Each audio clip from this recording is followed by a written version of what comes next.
How do you deal with that as a family? Well, we don't, in many respects, need to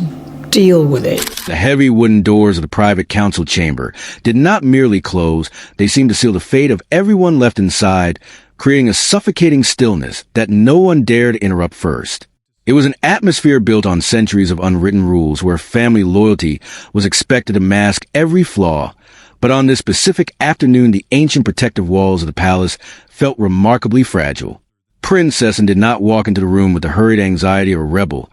nor did she look like someone seeking a public spectacle. Instead, she carried herself with the icy precision of a seasoned statesman who had already calculated the exact cost of what she was about to do. In her hands was a single leather-bound folder containing verified financial records that had been quietly recovered from the deep archives before anyone could execute an order to permanently bury them. King Charles sat at the head of the long table, expecting nothing more than a routine update on household expenditures, a formal process designed to rubber-stamp the internal allocations of the royal estate without opening the floor to genuine scrutiny. He looked at his sister with the casual authority of a monarch accustomed to deference, believing that any internal disagreement could be easily smoothed over with a sharp glance or an appeal to family unity. But as the folder slid across the polished, coming to a halt directly in front of his hands, the casual confidence in the king's eyes instantly vanished, replaced by a sudden chilling realization that his authority was being directly challenged from within his own inner circle.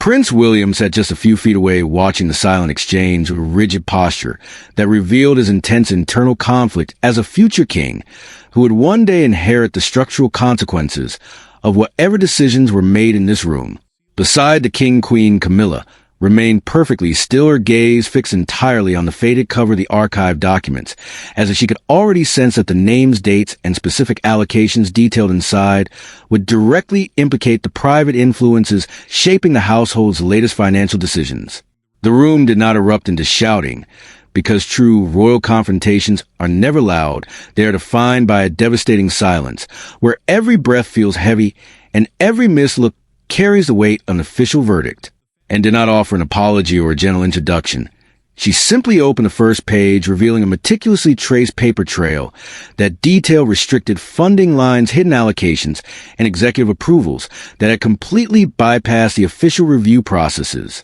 This was not a collection of vague rumors or palace gossip. It was undeniable proof that personal pressures had been allowed to cloud official royal responsibilities at a time when the monarchy could least afford a crisis of public trust. Charles reached for his glasses, his hands momentarily hesitating as he looked at the red circles marking missing signatures, where official oversight should have been absolute, but was instead quietly omitted to protect private comfort. For decades, Princess had been regarded as the ultimate anchor of the institution, a fiercely disciplined figure who had stood firmly by her brother through every public scandal and period of intense transition, making this direct confrontation feel less like a disagreement and more like a profound betrayal. Yet to anyone who truly understood the princess, this was the highest form of loyalty, because she firmly believed that a monarchy could easily survive temporary public embarrassment, but it could never survive the slow internal rot of unchecked secrecy. The senior financial officers present in the chamber kept their eyes downcast, completely refusing to meet the king's gaze, as they silently verified that the duplicate records and had presented were entirely authentic and legally binding within the palace's internal legal framework. Charles tried to reduce the tension by quietly speaking his sister's name, hoping to appeal to their shared history and childhood bond, but instead stood tall, refusing to take a seat, an act of deliberate defiance that transformed a standard meeting into an absolute reckoning. She made it undeniably clear that these documents had already been safely secured with senior palace legal officers, ensuring that no matter what happened inside this room, the official records could never be quietly erased or altered to fit a more convenient narrative. William leaned forward, his face darkening as he analyzed the specific figures, noting that several vital appendices explaining who authorized the hidden circulation holds were noticeably missing from a main file, suggesting a deeper level concealment than originally feared. Every private arrangement within the royal household carries immense weight, because the public constantly monitors the crown for any signs of unaccountable privilege, and by allowing these hidden allocations to exist, Charles had inadvertently placed the entire reputation of the institution at risk. The confrontation became deeply personal when Charles questioned whether his sister truly understood the immense damage she was causing the family name to which, and responded with a calm, shattering force that this was never to hide in the first place. The palace machinery, which usually works seamlessly to protect the monarch from any form of internal or external scrutiny, was suddenly rendered completely useless against a woman who knew every rule, every archive, and every historical promise that others found convenient to forget. As the meeting dragged on without a single word of resolution, it became clear that the easy certainty that had defined the beginning of Charles's reign had been permanently fractured not by an outside enemy, but by the one person who cared enough about the crown to force it to look at its own reflection. Every internal fracture within a historic institution like the monarchy has a hidden genesis point, a specific quiet moment that people later pretend to entirely forget, because looking at it directly would reveal how easily the entire structure can be destabilized by a single administrative oversight. In this particular unfolding crisis, the true turning point did not occur during a grand state funeral, a high-profile coronation ceremony, or a meticulously staged royal appearance on the palace balcony. Instead, it traces back to a state banquet ledger that was mistakenly placed in the wrong briefing tray long after midnight. It was a simple human error, a moment of pure carelessness by an exhausted palace aide that inadvertently exposed a deep structural pattern. And this quiet, unexpected discovery was what ultimately convinced Princess,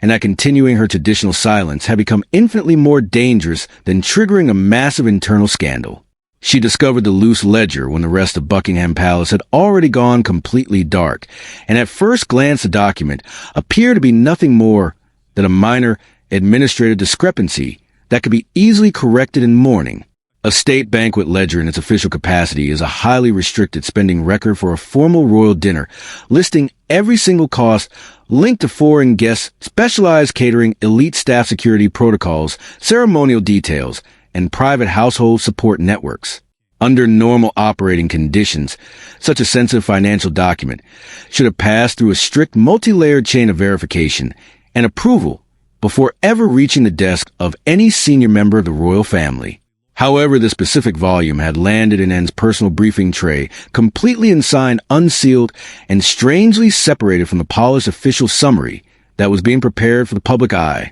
Because she had spent decades meticulously reviewing royal paperwork and managing complex estate accounts, the princess noticed the subtle discrepancies, almost immediately recognizing details that less experienced eyes would have completely ignored. The numbers on the pages did not simply sit wrong within the columns. They pointed directly toward a hidden system of funding that King Charles had already accepted as part of his polished version of the finance summary. The version presented to the king was explicitly designed to reassure the inner circle that every single pound had been thoroughly reviewed, balanced, and properly cleared by the Treasury Department. And compared that sanitized summary with the stray ledger under the dim light of her desk lamp, and she immediately saw direct references to estate-linked payments that had completely vanished from the final official reports. Estate-linked payments are highly sensitive because they connect private royal spending to historical properties, personal staffing arrangements, and specialized duty costs that must legally be recorded with absolute transparency to maintain public funding eligibility. And did not react with immediate panic or emotional outbursts. Instead, she retreated into a state of cold, absolute focus as she began to realize that this error was not an accident, but clear warning sign left behind by a system growing increasingly reckless under new leadership. Standing by her desk in the dead of night, she traced the lines of text with her fingers until she reached a handwritten note at the bottom of an encrypted entry that caused her to close the heavy cover slowly and press her palm against it while whispering a single word of refusal. The explicit instructions written beside the entry were terrifyingly simple, stating that these specific figures must be held back from wider circulation within the internal auditing team. This single instruction changed the entire nature of the situation because it meant someone within the highest levels of the household had deliberately decided that certain eyes should never see the full financial trail. Anne's growing anger did not stem from the actual size of the hidden expenses, but from the profound insult of deliberate concealment, from the disturbing realization that secrecy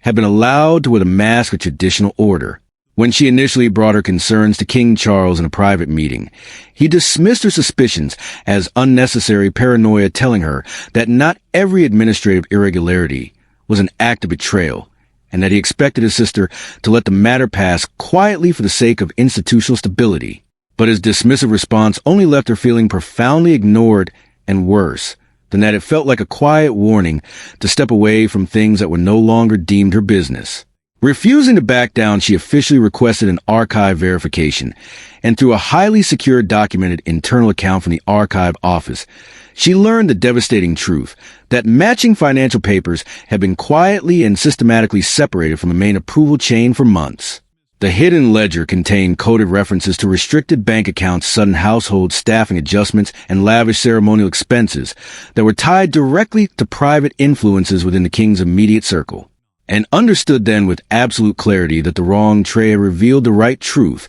and that the specific pattern of concealment was a boundary line she would never cross as long as she held her title. By the time Charles finally faced her again in the Grand Council room, the ancient family bond that had survived so many historical storms was already permanently cracked, and there was no turning back from the storm she was about to unleash. The true climax of any internal systemic crisis within a historic institution is rarely dictated by public declarations or external legal actions. Instead, it is decided within the intensely fragile quiet of a closed room, where those holding the inheritance of power are finally forced to confront the unvarnished truth without their strategic advisors or defensive public relations shields nearby. In this final dramatic phase of the royal reckoning, the focus shifted away from a formal council chamber to a private residential library, where Prince William requested an urgent face-to-face meeting with Princess, and after thoroughly processing the verified financial duplicates and discovering the critical missing appendix,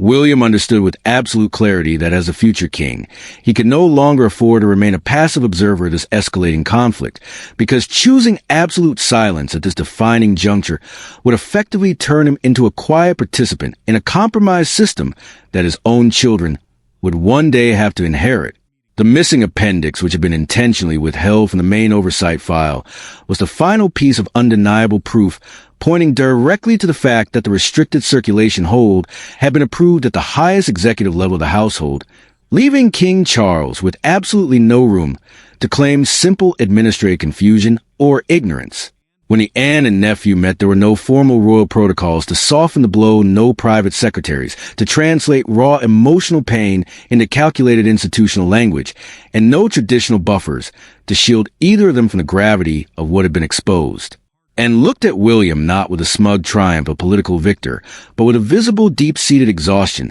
that carried the heavy emotional cost of her own defiant actions, because she had never set out to publicly humiliate her brother, but rather to aggressively protect the crown from the internal rot of systemic concealment. She placed a final sealed envelope on the small table between them, explaining calmly that the specific document contained the absolute proof she had intentionally held back from the wider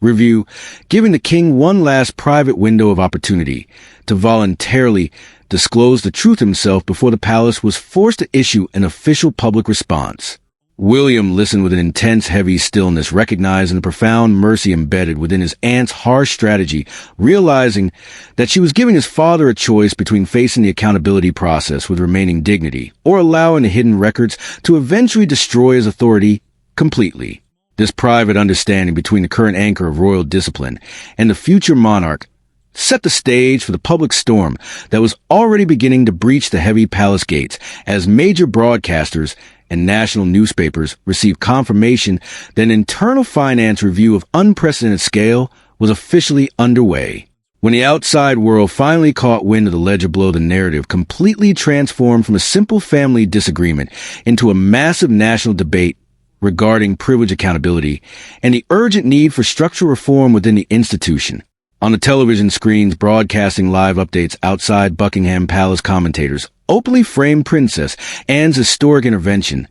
not as a selfish act of internal rebellion, but as a necessary courageous correction designed to preserve the long-term survival of the monarchy. Charles stood watching the media coverage in his private study, feeling increasingly isolated within his own sovereign authority, as the public quickly delivered its emotional verdict, with quiet crowds gathering near the gates, holding signs that simply read duty before comfort phrase that echoed deeply through the palace corridors. Faced with the undeniable paper trail and a unified stance of his sister, and his heir King Charles ultimately accepted the sweeping structural reforms with visible restraints, signing the comprehensive oversight decree that established permanent independent validation safeguards for all future household allocations. The new safeguards ensured that every single expenditure would pass through a transparent trace chain with duplicate copies, legally protected in the central archives where no private influence could ever quietly alter or hold back official records again. As Charles slowly signed the document, he looked up and gave his sister a single quiet nod, an act